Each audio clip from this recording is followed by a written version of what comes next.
Yo, what is up guys? It is Sean here today, and I'm here to bring you part 3. Sorry I've been gone for like forever, but I am determined to finish this what if. After defeating Kid Buu, or Majin Buu in general, we're now at the Beerus arc. There are a couple of changes to this arc.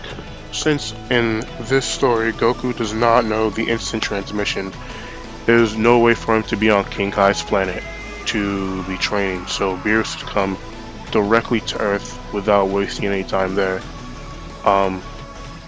He would still ask Goku to spar and he would still destroy him. However, in this situation, he would not destroy the Earth nor kill anybody because Majin Buu isn't there to not share his pudding. But still, seeing as how Goku is naturally curious about how somebody out there could be so strong, he would get the Dragon Balls to ask Shenron to inquire about the Super Saiyan God ritual. Finding out that all he needed is 6 kind-hearted Saiyans to become a god, Goku would still be able to do this anyway, with Broly being there instead of Videl.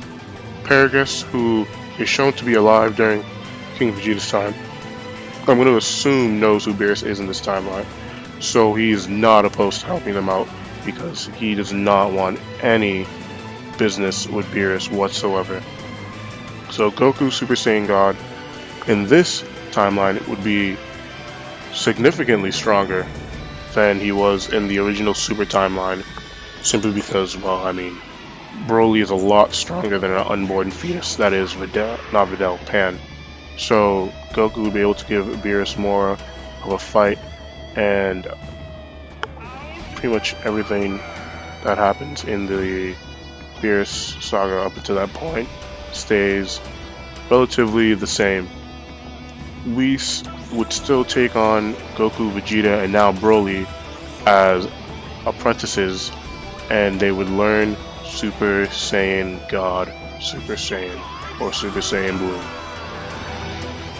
So this is where the first real big change occurs, because as you remember, in this arc, in this timeline, Goku doesn't know instant transmission. So when Frieza comes and invades the Earth, it's pretty much a given that he's destroying it, because there is no way Goku is going to get there quick enough through Whis. Whis even states that himself. That's why Goku needed Gohan to transform in the first place. Hell, it's possible they wouldn't even be aware of it for a good while after the Earth has been destroyed. However, once they kinda remember to go check up on their friends and they see that Earth has been destroyed and they heard that Frieza comes back, I think they're gonna go to Frieza and they're just gonna kill him outright. No, they're not gonna drag the battle on, they're not gonna do any of that crap, they're just going to go there, go to his base, go wherever he is, and just straight up murder him on sight. There's 3 Super Saiyan Blues there, so I don't really give a fuck how strong Golden Frieza has gotten. He's not dealing with Super Saiyan Blue, Goku, Vegeta, and Broly. I think after that, they would just go to Planet Namek and wish the Earth back. They don't really have a choice in this situation because, god damn, everything would be fucked. So yeah, I think that in this, the Golden Frieza saga would have turned a bit more tragic, but it would have definitely had a resolution a lot faster. None of this stalling for crap nonsense. They would have went to Frieza, they would have just destroyed him outright, and they would have wished back Earth with the Namekian Dragon Balls.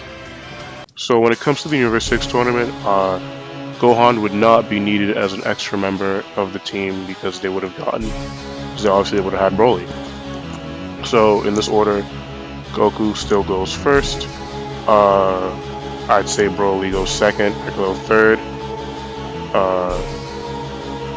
Vegeta fourth, and Banaka fifth. So Goku kinda the first couple of fights happen relatively quick, same in which Goku defeats Botamo, and then he loses due to Frost's cheating, and when that's discovered, he is obviously reinstated back, and he goes between Vegeta and Monokov. Now, where an interesting dynamic comes up is when Broly defeats Frost. Broly wouldn't even defeat Frost.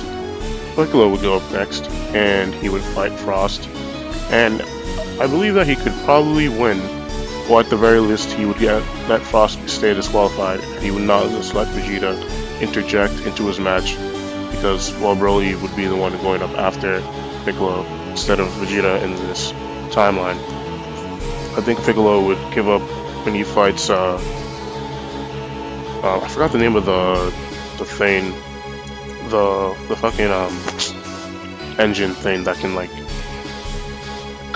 change the heat. I forgot its name, but when Magneta, yeah, he would, when Piccolo goes up against Magneta, I feel like he would give up knowing that he'd be outmatched, and which is where Broly steps in. Broly would take care of Magneta and relatively quickly, and then Broly versus Cabba is interesting because this is the first time we'd see Broly take on a mentorship role, and seeing as how I don't think Cabba would turn Super Saiyan, because Broly is a lot nicer than Vegeta, so he wouldn't go to the lengths of trying to purposely provoke Cabba into turning Super Saiyan. However, I think Cabba could turn Super Saiyan later on in the show in general if he asked Vegeta to teach him, because I feel like Vegeta would be able to bring him Super Saiyan out of him. So yeah, so Broly would defeat Cabba. That would leave only Hit. I think that Broly would not be able to defeat Hit, simply because Hit's time skip is really OP, especially when Broly's not really sure what's happening. And when you consider that Broly is not the martial artist that Goku and Vegeta are, especially Goku, he's not as skilled of a fighter as they are. So I believe that he, in this situation, would lose to Hit. However, Vegeta, I think, would be able to put up a much better fight against Hit in this situation, because he would know what he's dealing with, as opposed to when in the original Dragon Ball Super, when he pretty much went in blind and fought in a way that gave Hit the advantage. However, I think Vegeta would still lose due to Hit's constant improvement, which is where Goku comes in, and he will even up the match with his Kaioken, and it will be able to push Hits to his limits. After that, Goku would still lose, but Hit would throw the fight for Monaka because he now has 3 strong rivals in Universe 7, so he doesn't really need the cube thing anymore. Now when it comes to the Goku Black Saga, so the only real change initially is that this time when Zamasu steals Goku's body, he's aware of Broly's existence. Now, the fact that Broly didn't beat a Hit, I think is enough of a deterrent for Zamasu to not steal Broly's body, as opposed to Goku's. But I'm just gonna put it out there that if he stole Broly's body, as opposed to Goku's, that would be something truly, truly horrifying for our heroes. Broly Black, double B squared. That's beside the point. So yeah.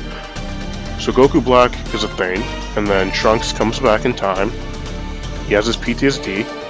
Goku Black spars with Goku, and he destroys the time machine, same as before. The first change is when Goku and Vegeta and Trunks and now Broly take on Goku Black for the first time. Don't think that Goku Black and Zamasu have anywhere near as good of a time fighting Goku and Vegeta as they did in the first place. Now, seeing as how I'm still keeping Broly relative to Goku and Vegeta in this timeline due to all of them trained together, and due to them being stronger, Goku Black is stronger as a result because of his Zenkai hacks when he fights Goku. So it keeps everything relatively consistent in that sense. Now, so honestly, I think the arc would go similarly.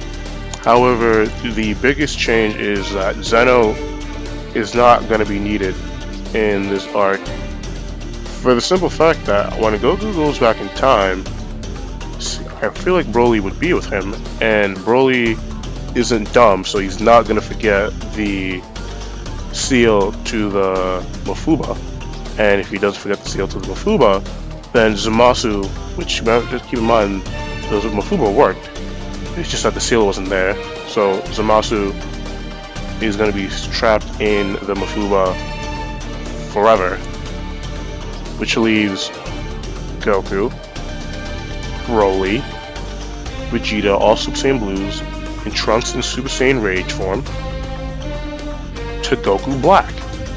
And Goku Black is not immortal, and if Trunks pulls out his bullshit Spirit Sword, then, well, bye-bye Goku Black. Simple as that. So Broly is basically just kind of there as an insurance policy that nothing goes wrong. And so in this universe, no one fucking dies.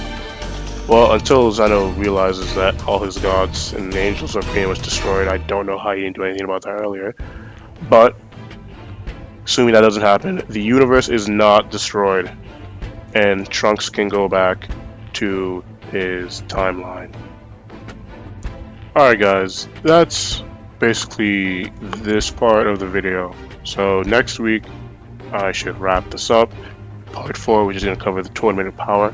I plan to cover the Tournament of Power really extensively because of the horrific power scaling that affects that arc specifically, and a lot of changes that Broly's edition includes in it. I also want to thank you guys for being patient with me and my kind of laziness. But yeah, I'm also, this video is getting kind of long, so it's kind of like a bit of my outro.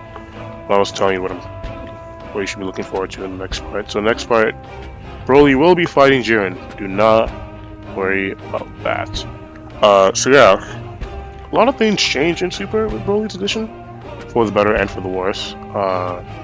You know, kind of just as a butterfly effect of Broly being here. Goku not learning its transmission pretty much gets the Earth doomed, but he's able to fix it within making Dragon Balls. But Broly's edition at the same time saves Trunks' timeline, which also means that Beerus might be a little less apprehensive to the thought of Trunks joining the Universe 7 crew. So that gives you kind of a sneak peek of what I plan to do for the Tournament of Power.